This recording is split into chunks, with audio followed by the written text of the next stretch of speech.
Assalamu alaikum dear students, I am Feroz Shah. Welcome to Physics with Feroz Shah. आज की video chapter number 7 के बारे में है और पीएमसी सिलेबस के मुताबिक कमिंग ईटा टेस्ट के लिए जो इम्पोर्टेंट पॉइंट्स हैं या इम्पोर्टेंट एमसीक्यूज है इस चैप्टर के वो आपके साथ शेयर कर रहा हूँ। चैप्टर नंबर 7 के बारे में ज़्यादातर स्टूडेंट ये कहते हैं कि ये सिलेबस में नहीं है। असल में ये सिलेबस में मेंशन नहीं हुआ, लेकिन चैप्टर 8 के ऑब्जेक्टिव्स में मेंशन है simple harmonic motion. Chapter number 7 जो है पीएमसी सिलेबस के मुताबिक इसमें सिर्फ एक टॉपिक इन्वॉल्व है और उस टॉपिक का नाम है सिंपल हार्मोनिक मोशन। उस टॉपिक का नाम है सिंपल हार्मोनिक मोशन। अब सिंपल हार्मोनिक मोशन में क्या क्या शामिल है और किस किस चीज के बारे में आपको बात करनी पड़ेगी। The first one, definition of simple harmonic motion. The second one, equations of simple harmonic motion, equations. And the third one, relations, simple harmonic motions के relations. And the fourth one, examples. And the fifth one, graph. And the last one MCQs। ये पूरा simple harmonic motion है और इन सब पे मैं जल्दी बात करने वाला हूँ। चैप्टर नंबर 7 ऑसिलेशन में सिंपल हार्मोनिक मोशन का डेफिनेशन क्या है। सो फर्स्ट ऑफ ऑल अगर आप कहें कि what is simple harmonic motion, so definition में माय डियर स्टूडेंट तीन बातें। सिंपल हार्मोनिक मोशन वो मोशन होता है जो ऑसिलेटरी होता है, यानी टू एंड फ्रो होता है। पहली बात कि to and fro motion simple harmonic motion होता है। हर टू एंड फ्रो नहीं, लेकिन हर simple harmonic motion to and fro जरूर होगा। अगर कोई बॉडी सर्कुलर मोशन कर रही है तो सर्कुलर मोशन में सिंपल हार्मोनिक मोशन नहीं होता। अगर एक बॉडी लीनियर मोशन कर रही है तो इसमें भी सिंपल हार्मोनिक मोशन नहीं होता। सिंपल हार्मोनिक मोशन के लिए बॉडी का आगे जाना पीछे आना टू एंड फ्रो मोशन करना जरूरी है। First condition. The second condition of simple harmonic motion is कि इसका एक्सेलरेशन डिस्प्लेसमेंट के साथ डायरेक्टली प्रोपोर्शनल होगा। इसका एक्सेलरेशन डिस्प्लेसमेंट के साथ डायरेक्टली प्रोपोर्शनल होगा, यानी जैसे जैसे डिस्प्लेसमेंट ज्यादा होता जाएगा वैसे वैसे एक्सेलरेशन भी ज्यादा होता जाए, and vice versa. And the third point कि एक्सेलरेशन और डिस्प्लेसमेंट एक दूसरे के अपोजिट डायरेक्शन में होने चाहिए। यानी अगर कोई सिंपल हार्मोनिक मोशन होगा तो वो जरूर टू एंड फ्रो होगा, उसका एक्सेलरेशन डिस्प्लेसमेंट के साथ डायरेक्टली रिलेटेड होगा और एक्सेलरेशन और डिस्प्लेसमेंट का अपोजिट डायरेक्शन भी होना लाजमी है। ये तो डेफिनेशन की बात हो गई। अब आते हैं जनाब मुख्तलिफ इक्वेशंस की तरफ।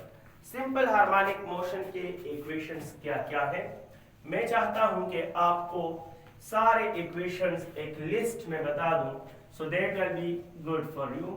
डेफिनेशन हम पढ़ चुके हैं और अब हम पढ़ने वाले हैं सिंपल हार्मोनिक मोशन के equations. The main equations of simple harmonic motion। ये बात याद रखिए कि फर्ज करो ये पॉइंट पॉजिटिव एक्सट्रीम है, और ये पॉइंट है my dear students negative extreme. एक पॉजिटिव एक्सट्रीम है और एक नेगेटिव एक्सट्रीम है, और पॉजिटिव एक्सट्रीम और नेगेटिव एक्सट्रीम के दरमियान एक बॉडी कभी इधर आ रही है और कभी वापस बॉडी इधर आ रही है। तो ये बॉडी का एक्सट्रीम नेगेटिव और पॉजिटिव एक्सट्रीम में आना जाना to and fro motion. The mid of the two extremes is called mean. ये इसका मीन पोजीशन है। बॉडी ऑसिलेटर है या वाइब्रेटर है। फर्ज करो ये एक सिंपल हार्मोनिक मोशन है। सो सबसे पहले आपको इसके डिस्प्लेसमेंट का इक्वेशन मालूम होना चाहिए। इक्वेशंस में डिस्कस कर रहा हूं, इक्वेशन काफी ज्यादा है। The first equation is about displacement। अगर आप इस बॉडी का डिस्प्लेसमेंट मालूम करना चाहो, डिस्प्लेसमेंट होता क्या है, x से डिनोट होता है, and it is the gap from mean position. ये मीन पोजीशन से गैप होता है। It is the gap from mean position. और इसका माय डियर स्टूडेंट डिस्प्लेसमेंट के सिंपल हार्मोनिक मोशन में दो फार्मूले हैं। एक इसका फार्मूला है x naught cos of omega t, एक इसका इक्वेशन है डिस्प्लेसमेंट का x is equal to x naught cos omega T. और माय डियर स्टूडेंट्स इसका एक इक्वेशन है x is equal to x naught sine omega t. ये दोनों इक्वेशन डिस्प्लेसमेंट के लिए इस्तेमाल होते हैं। यानी फर्ज करो ऑसिलेटर यहां पर है, तो मीन पोजीशन से यहां तक ये इसका डिस्प्लेसमेंट है, और ये डिस्प्लेसमेंट आपको इस फार्मूले से भी मिल सकता है और इस फार्मूले से भी मिल सकता है। आपकी मर्जी है जिस फार्मूले से चाहे मालूम करें। इस फार्मूले में कौन सी चीज क्या है, ये जो x नॉट है इट इज एम्पलीट्यूड। उम्मीद है आप इतना तो जानते होंगे कि एक्सट्रीम और मीन के दरमियान जो गैप होता है that is amplitude denoted by x not. ये टाइम तो आपको गिवन होगा कि इतने टाइम के बाद है, टाइम ऑफ मोशन है। ओमेगा क्या है, सो याद रखिए omega is the constant of simple harmonic motion. ये सिंपल हार्मोनिक मोशन का कांस्टेंट है, और इसकी जो वैल्यू आपके बुक में है omega is equal to under the root g by l for pendulum. अगर कैलकुलेशन पेंडुलम के लिए हो रही हो तो omega g by l under root के बराबर है, और अगर कैलकुलेशन स्प्रिंग मास सिस्टम के लिए हो रही हो तो ओमेगा होगा जनाब k बाय m के बराबर। For spring mass system omega will be equal to omega will be equal to k by m under the root. ये हमारे पास x naught cos omega T और x नॉट sin ओमेगा, दो equation है displacement के from mean position. आप जरूर सोच रहे होंगे कि सर ये हम कहां से कहां अप्लाई करेंगे और ये फिर फर्क क्या है, साइन और cos हर जगह सेम आंसर तो नहीं देता, डिफरेंट आंसर देते हैं। अब सेम आंसर के लिए दो अलग इक्वेशन कैसे यूज हो सकते हैं, तो याद रखना अगर ऑसिलेटर एक्सट्रीम से स्टार्ट कर गया, यानी यहां से आपने टाइम शुरू किया, अगर ये टाइम स्टार्ट हो रहा हो, if the time of motion starts from extreme and if the time of motion starts from mean. अगर मीन से स्टार्ट होगा तो अगर एक्सट्रीम से स्टार्ट होगा तो cos वाला फार्मूला, और अगर मीन से स्टार्ट होगा तो फिर sin वाला। When the time of motion starts from extreme, you have to use x is equal to x naught cos omega t. And when the time of motion starts from mean, you have to use x is equal to x naught sin omega t. अब ये time of motion है, अगर आपका oscillator mean से रवाना हो रहा है तो फिर साइन वाला फार्मूला इस्तेमाल करो, और अगर आपका ऑसिलेटर एक्सट्रीम से स्टार्ट हो रहा है फिर कॉस वाला फार्मूला इस्तेमाल करो। ये है हमारे स्टूडेंट डिस्प्लेसमेंट के लिए।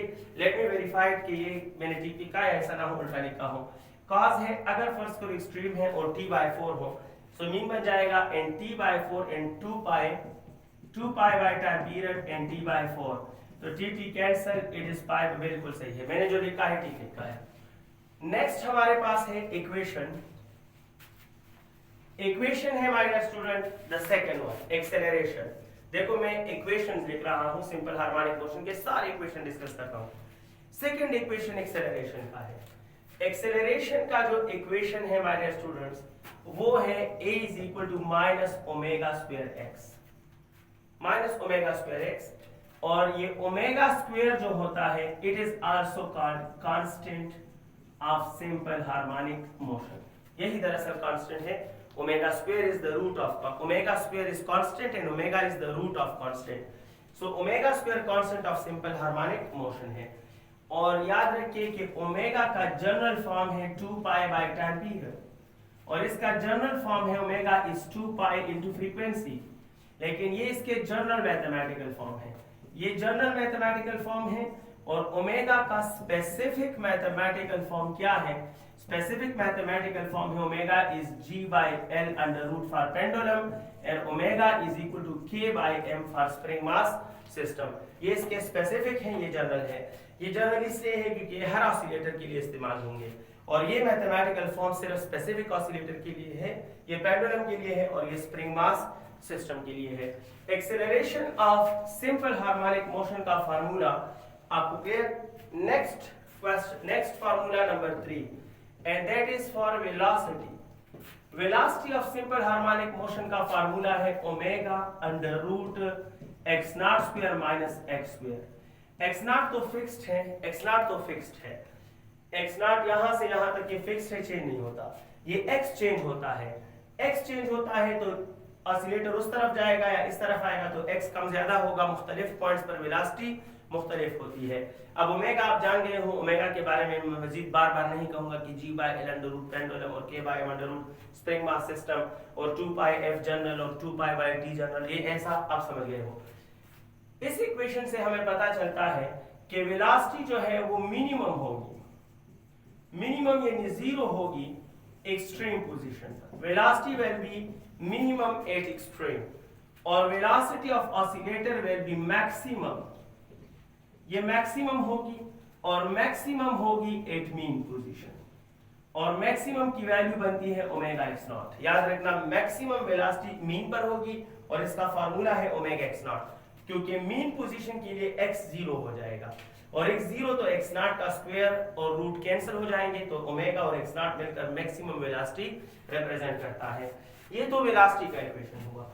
Next equation my dear students, velocity के बाद काइनेटिक एनर्जी का equation, equation number 4, equation of kinetic energy of simple harmonic oscillator. इसका फार्मूला है हाफ m ओमेगा स्क्वायर और x naught square minus x square. It is the equation of kinetic energy for any point at any point. बस displacement put किया करें जिस point पर आपने kinetic energy मालूम करनी हो, आपको आंसर मिल जाएगा। m मास ऑफ बॉडी है, omega square constant of simple harmonic motion है, x नॉट एम्पलीट्यूड है और x आपको गिवन डिस्प्लेसमेंट होगा जिस डिस्प्लेसमेंट पर आपने काइनेटिक एनर्जी मालूम करनी हो। ये इक्वेशन से हम प्रूव कर सकते हैं कि काइनेटिक एनर्जी मैक्सिमम होगी, मैक्सिमम होगी मीन पोजीशन पर और मैक्सिमम काइनेटिक एनर्जी का जो फार्मूला बनता है, काइनेटिक एनर्जी मैक्सिमम का फार्मूला है half m omega square x naught square और मिनिमम काइनेटिक एनर्जी जो होगी, the minimum kinetic energy at extreme, extreme पर ये मिनिमम होगी और kinetic energy at extreme is equal to, ये मिनिमम होगी और ये जीरो, एक्सट्रीम पर काइनेटिक एनर्जी जीरो हो जाएगी। पोटेंशियल एनर्जी का equation number 5, we are dealing equations of simple harmonic motion. Equation number 5 is of potential energy. So my dear students, potential energy का जो फार्मूला होता है वो है half m omega square x square. It is the equation of potential energy of simple harmonic oscillator. Half constant m constant omega square constant यानी x पे depend करता है। अगर आप डिस्प्लेसमेंट ज्यादा करोगे तो पोटेंशियल ज्यादा होती जाएगी, डिस्प्लेसमेंट कम करोगे पोटेंशियल कम होती जाएगी। फर्दरमोर इससे पता चलता है कि पोटेंशियल एनर्जी मिनिमम होगी मीन पोजीशन पे और मीन पोजीशन पे इसकी वैल्यू जीरो आती है क्योंकि मीन पोजीशन पे डिस्प्लेसमेंट जीरो, सब कुछ जीरो। लेकिन पोटेंशियल एनर्जी मैक्सिमम होगी एक्सट्रीम पोजीशन पर और एक्सट्रीम पोजीशन पर हाफ m ओमेगा स्क्वायर, लेकिन एक्सट्रीम पर x नॉट बन जाता है, लिहाजा it is half m omega square और x नॉट स्क्वायर। ये पोटेंशियल एनर्जी का फार्मूला है।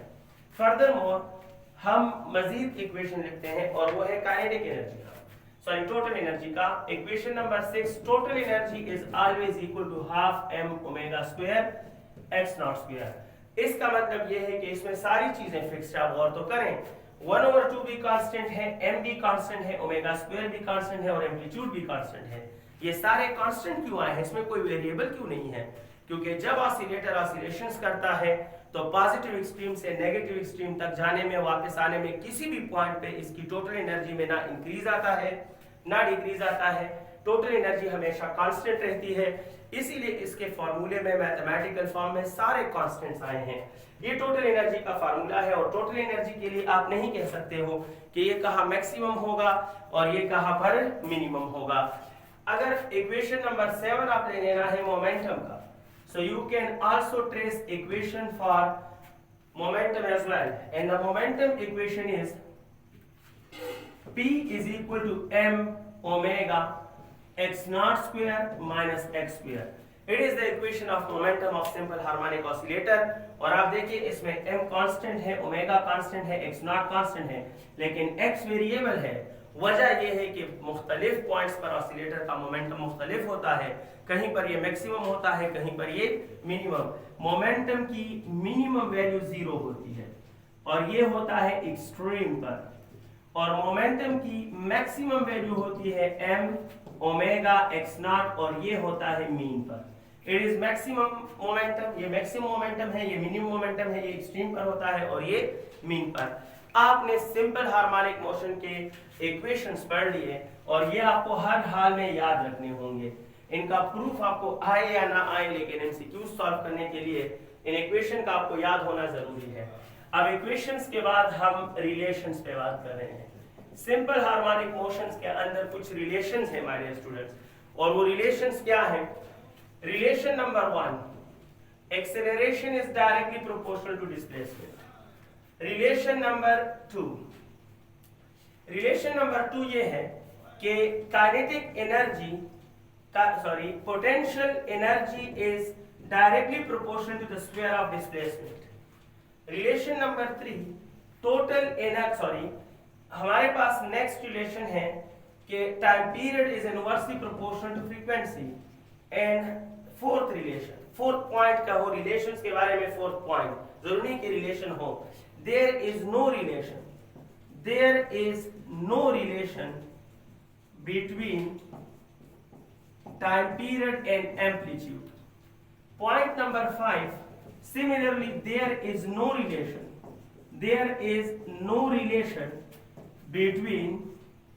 between frequency and amplitude। Frequency और एम्पलीट्यूड के दरमियान भी कोई रिलेशन नहीं है। अगर एम्पलीट्यूड डबल भी हो जाए तो फ्रीक्वेंसी ऑफ ऑसिलेटर वही रहता है, और अगर एम्पलीट्यूड हाफ हो जाए तो भी टाइम पीरियड वही रहता है।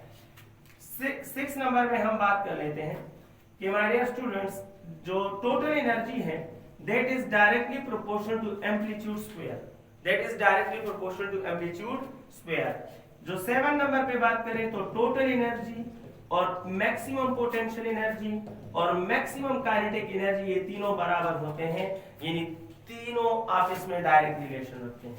इन तीनों का आपस में डायरेक्ट रिलेशन है।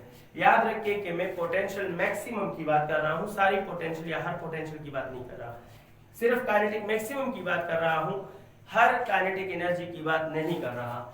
These are various aspects about relation in simple harmonic motion। अगर एक क्वेश्चन आया that amplitude of oscillator become double, the change in time period will be 100%, 50%, 25%, 0%। तो अगर आपको याद रहेगा कि if time period has no relation with amplitude, so 0% change time period में आएगा।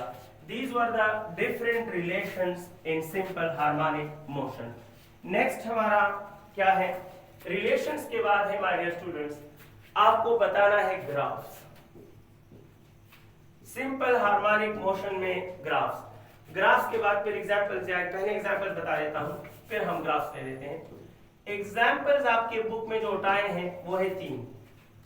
एक सिंपल पेंडुलम है, जब पेंडुलम आप खींच कर रिलीज करते हो तो इसका जो मोशन होता है ये सिंपल हार्मोनिक मोशन होता है। दूसरा एग्जांपल दिया है आपके बुक ने, mass attached to spring mass system है, और स्प्रिंग मास सिस्टम को खींच कर रिलीज करो तो ये अपनी जगह पे ऊपर नीचे जो मोशन करता है ये भी सिंपल हार्मोनिक मोशन होता है। और तीसरा है माय डियर स्टूडेंट्स कि अगर एक सर्कल हो और इस सर्कल में एक बॉडी यूनिफॉर्म सर्कुलर मोशन कर रही हो, अगर ये बॉडी यूनिफॉर्म सर्कुलर मोशन कर रही हो तो डायमीटर पर इसका जो साया है, प्रोजेक्शन, इसका साया कभी इधर आएगा, कभी इधर आएगा, कभी इधर आएगा, कभी इधर आएगा, तो कभी इस तरफ आएगा और कभी इस तरफ जाएगा। ये जो साये का मोशन है, अगर कोई बॉडी वर्टिकल सर्कल में मोशन कर रही है, यूनिफॉर्म सर्कुलर मोशन, तो डायमीटर पर उसका साया जो टू एंड फ्रो मोशन करता है वो टू एंड फ्रो मोशन भी सिंपल हार्मोनिक मोशन होता है। यहां पर रिस्टोरिंग फोर्स का जो काम करता है वो वेट का वाई कंपोनेंट करता है। इधर जो रिस्टोरिंग फोर्स का काम करता है वो स्प्रिंग फोर्स करता है। द फोर्स या tension in spring is the restoring force. इधर हम रिस्टोरिंग फोर्स की बात क्यों नहीं करते? है यहाँ रिस्टोरिंग फोर्स, लेकिन यहाँ तो साया है, फोर्स तो सारे बॉडीज पर लगते हैं। ये जो बॉडी सर्कल में मोशन कर रही है, इस पर फोर्स का एक कंपोनेंट है, वो कंपोनेंट रिस्टोरिंग फोर्स का काम करेगा। तो जनरल है, आपके लिए नहीं, बुक में उसका मैथमेटिकल फॉर्म नहीं है, इन दोनों के लिए है। फर्दरमोर इस सिस्टम का ओमेगा होता है G by L under root, या ओमेगा स्क्वायर होता है G बाय L। इसका ओमेगा होता है K by M under root, या ओमेगा स्क्वायर होता है K बाय M। लेकिन ये जनरल है, और जनरल की वजह से यहाँ ओमेगा आप ले सकते हो 2 पाई बाई टी, या ओमेगा ले सकते हो 2 पाई बाई एफ। उधर एक स्पेसिफिक फॉर्म ऑफ ओमेगा हम नहीं लिखते हैं। ये मुख्तलिफ एग्जांपल्स हैं। इसका जो टाइम पीरियड होता है वो है 2 pi under the root L over G, और फ्रीक्वेंसी होती है 1 over 2 pi under the root G by L. इसका टाइम पीरियड होता है 2 pi under the root K by M, और इधर फ्रीक्वेंसी होती है 1 over 2 pi M by K, sir ये टाइम पीरियड में एम बाई के है और फ्रीक्वेंसी में के बाई एम है। आपको याद है वैसे भी टाइम पीरियड का फार्मूला तकरीबन हर बंदे को याद होता है जो ईटा टेस्ट देने की ख्वाहिश रखता है। एनीहाउ ये थे एग्जांपल्स पर सारे इक्वेशंस अप्लाई होते हैं और आप समझते हो कि कैसे अप्लाई करोगे। The graph of simple harmonic motion, जब आप ग्राफ्स की बात करोगे तो the graphs of simple harmonic motion असल में ग्राफ होता है between time and displacement, time और डिस्प्लेसमेंट के दरमियान होता है। अगर ये डिस्प्लेसमेंट एक्सिस है तो डिस्प्लेसमेंट पॉजिटिव साइड की तरफ भी होता है और negative. The graph is sinusoidal, graph sinusoidal होता है, मीन से भी शुरू हो सकता है, पॉजिटिव से भी शुरू हो सकता है और नेगेटिव से भी शुरू हो सकता है। पेंडुलम इमेजिन करें, छत के साथ एक तार के साथ ये मार्कर बांध दूं और मैं इसको मीन पे स्टेबल इक्विलिब्रियम पोजीशन से तब पढ़ दूं और यहां से इसको स्टार्ट करूं तो स्टार्टिंग पॉइंट मीन पोजीशन है, लेकिन मैं इसको खींच कर यहां से रिलीज करूं तो स्टार्टिंग पॉइंट नेगेटिव एक्सट्रीम, मैं इसको इस तरफ खींच कर रिलीज करूं तो स्टार्टिंग पॉइंट पॉजिटिव एक्सट्रीम। तो स्टार्टिंग पॉइंट कुछ भी हो सकता है। स्टार्टिंग पॉइंट की वजह से ग्राफ किसी भी जगह से शुरू हो सकता है। अगर ये पॉजिटिव एक्सट्रीम है तो ये मीन होगा, और ये है फर्ज करो नेगेटिव एक्सट्रीम।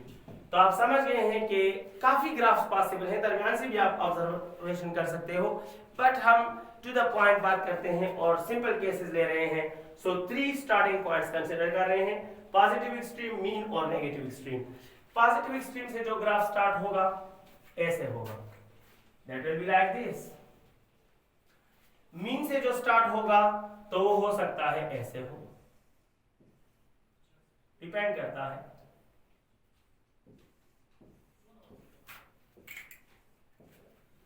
आगे का शेप मैं नहीं बना सकता हूं, गौर करना पड़ेगा, टाइम लगाना पड़ेगा, और मैं आपको आइडिया देना चाहता हूं।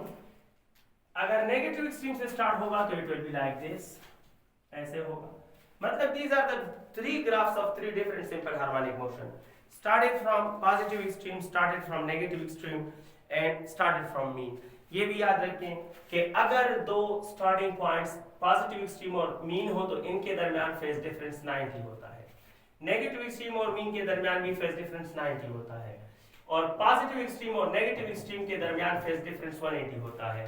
समझने वालों को समझ आ गया होगा कि अगर स्टार्टिंग पॉइंट बिटवीन मीन और एक्सट्रीम हो और एक मीन हो तो फिर 45, अगर इसके दरमियान हो तो 22, and similarly you can judge and guess the approximate phase difference between 2 simple harmonic motions given। ये है my dear students graph of simple harmonic motions, equations of simple harmonic motion भी आपने किए। एक्स्ट्रा पॉइंट है एक, an extra point for simple harmonic motion is about spring constant के।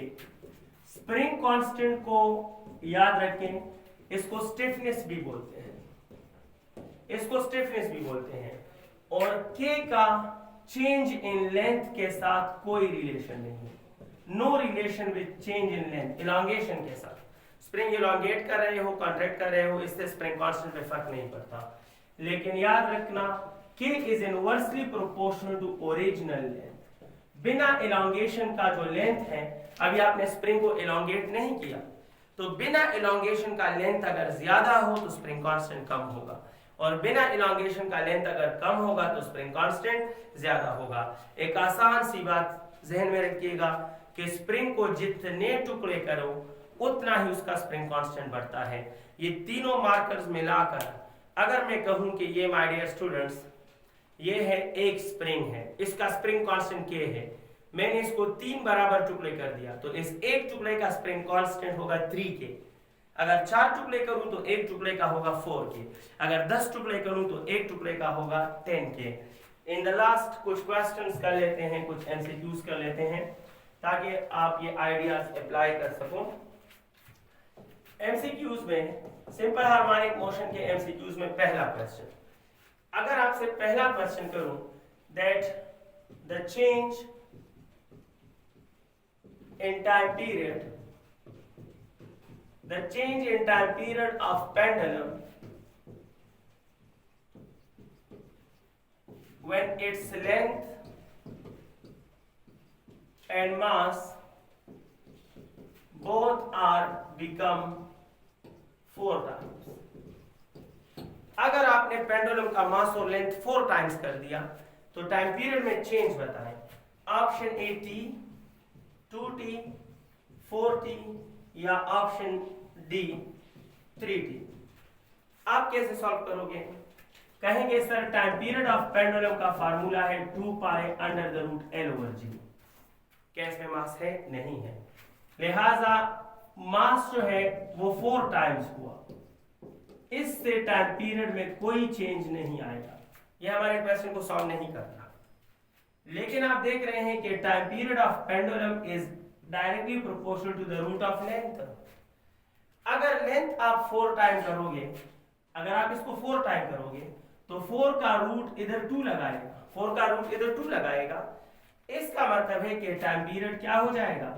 Time period double हो जाएगा। और डबल का मतलब है कि अगर इनिशियल वैल्यू t है तो फाइनल वैल्यू हो जाएगी 2t। लिहाजा the change in time period is 2t minus t is equal to t, and the correct option will be option A। next question, question number 2, simple harmonic motion के कुछ questions करते हैं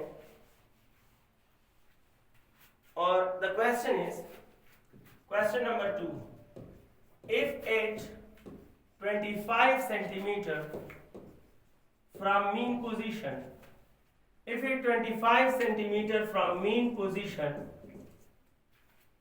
potential energy is U, what will be the potential energy at 5 centimeter? 5 centimeter पर potential energy क्या होगी?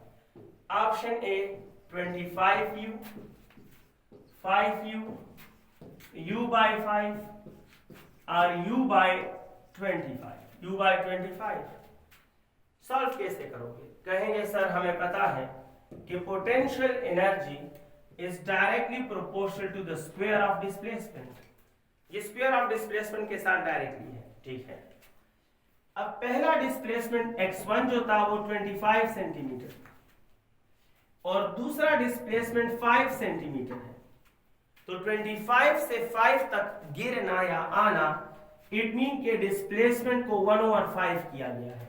Displacement को 1/5 लिया है, 25 by 5 से 5 बनता है।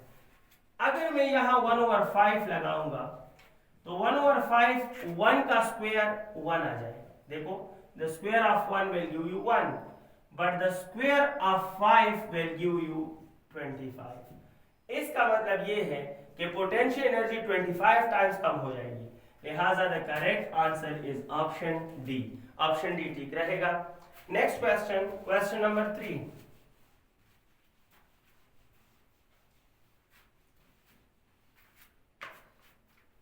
क्वेश्चन नंबर 3 है that what is the displacement, what is the displacement of oscillator at which kinetic energy is equal to 3 by 4 times of total energy? What is the displacement of oscillator at which kinetic energy is equal to 3 by 4 times of total energy? Option A it is x naught by 4, it is x naught by under root 2, it is x naught by 2 और option D x naught। Solve करेंगे।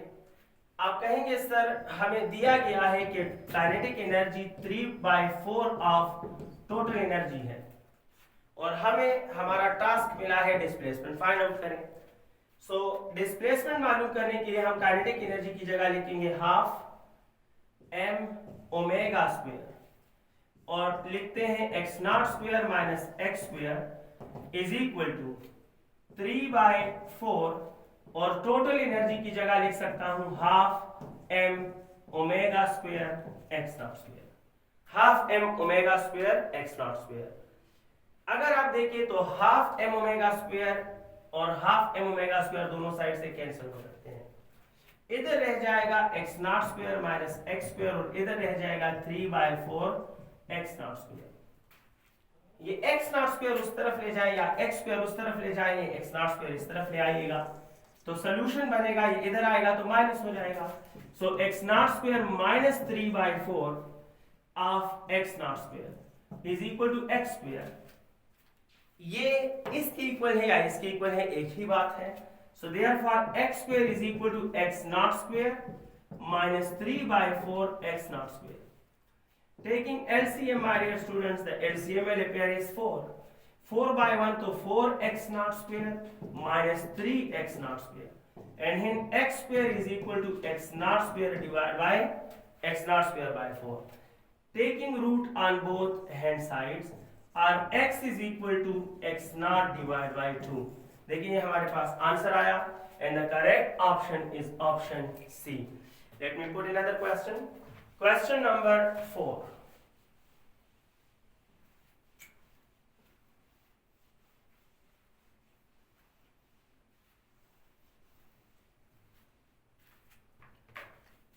Question number 4 ले लेते हैं that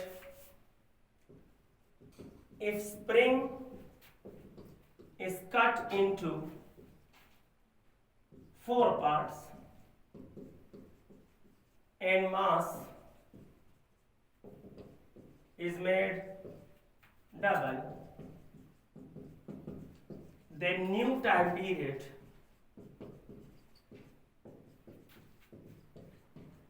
of spring mass system, the new time period of spring mass system will be, new time period of spring mass system क्या होगा? Option A, it will be T/2, option D it will be 4T, or option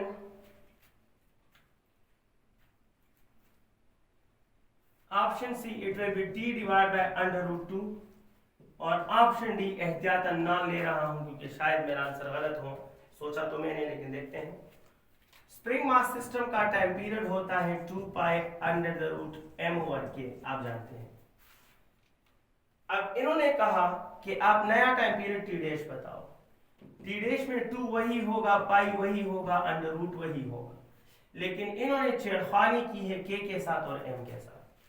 simple कहा है कि मास को double किया गया है तो आप इधर 2m लिखते हैं। जब इन्होंने कहा कि मास डबल कर दो तो 2 लिख देना। फिर इन्होंने कहा कि स्प्रिंग को 4 हिस्सों में काटा गया है। अभी मैंने थोड़ी देर पहले कहा कि 2 हिस्से बनाओगे तो 2 के, 3 हिस्से बनाओगे तो 3 के, 4 हिस्से बनाए हैं तो अब ये k नहीं रहा, अब ये 4k बन गया। ये कैंसिल तो यहाँ पर 2 आ जाएगा और 2 का अंडर रूट तो बाहर 1 ओवर अंडर रूट 2 आ जाएगा, तो इट मीन के 1 ओवर अंडर रूट 2 अपनी जगह पर और बाकी बचेगा 2 pi under the root m over k। लेकिन 2 pi m over k under root की जगह आप t लिख सकते हो, तो 1 ओवर अंडर रूट 2 अपनी जगह पर और t अपनी जगह पर। सो t by under root 2 is the correct answer. Thank you dear students, कोशिश करूंगा नेक्स्ट वीडियो जल्दी अपलोड करूं। तब तक के लिए अल्लाह हाफिज।